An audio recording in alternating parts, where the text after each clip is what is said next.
Assalamualaikum. Hello everyone. Miss Hani berlaut sanggut di Sungai Kolak Kelantan. Ni Johor my day.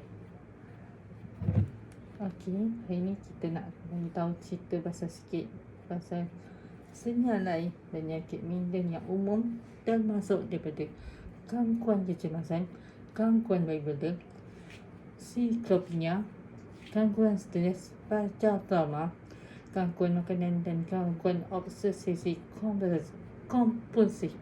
Penyakit minda juga boleh mengganggu gangguan kepribadian, gangguan fizikal dan gangguan disosiatif.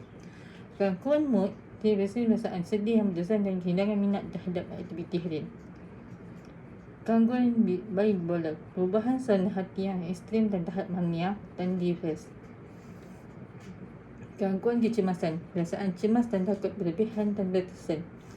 Gangguan stres pasca trauma, kondisi yang boleh berlaku selepas mengalami peristiwa traumatis. Gangguan obsesi kompulsif, obsesif, fikiran yang berulang, obsesi dan perangai untuk melakukan sesuatu berulang kali. Kongsi untuk mengurangkan rasa cemas. Gangguan psikopenia, gangguan yang mempengaruhi kemampuan seorang untuk berfikir, merasa dan berkelakuan dengan jelas sehingga menyebabkan halusinasi dan delusi. Halusinasi ni macam kita boleh dengar-dengar, lepas tu kita tengok ayat tu terbalik, selawat terbalik, Al-Quran terbalik, tu halusinasi. Gangguan psikosis, keadaan yang ditandai dengan pemikiran dan reaksi yang tidak normal. Gangguan lain iaitu gangguan makanan, masalah kesihatan minda yang melibatkan fikiran dan tingkah laku berkaitan makan. Gangguan kepribadian, diri tingkat laku tinggal tidak diaktifiti. Gangguan digestif, masalah melibatkan hilang hubungan antara ingatan, identitas, emosi, tingkah laku dan perspektif diri. Macam saya sendiri pun ada juga depresi dan stres. Tapi bagi saya boleh buat kerja harian, tapi jangan ada orang yang bagi arahan. Kalau bagi arahan sekali tak apa, tapi kalau bagi arahan yang banyak kali, dah macam office askar, memang tak boleh terima.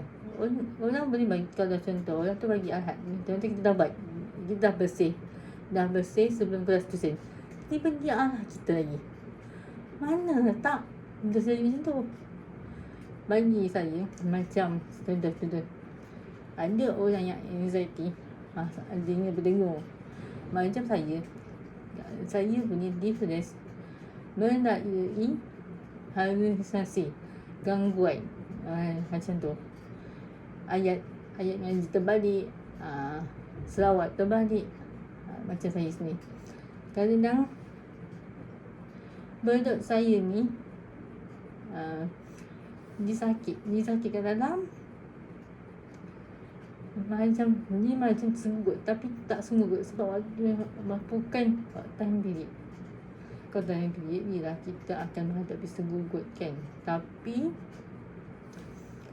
waktu tu macam nak habis kena penyakit histeria, tapi orang tak akan tahu.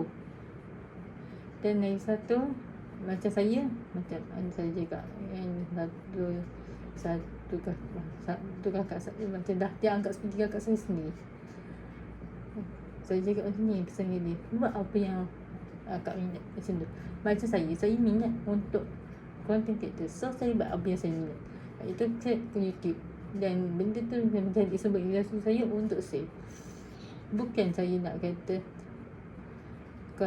macam contoh orang ada yang suka kerja pejabat, ada yang suka kerja office, ada yang suka kerja gelang.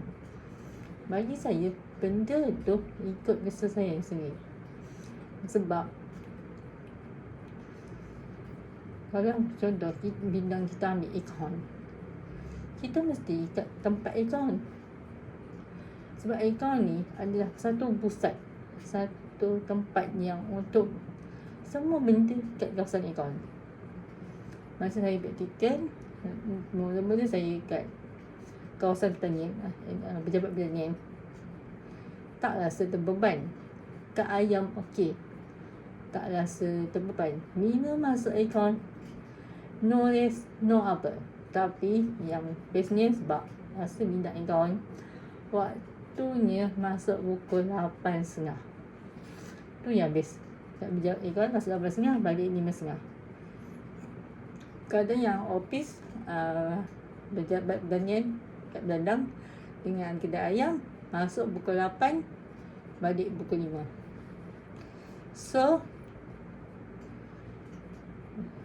sampai kita sebagai accountant pusat the centers. So kita banyaklah yang kita kena buat. Tapi yang kalau habis ni masa bab raya, untuk masa bab raya dengan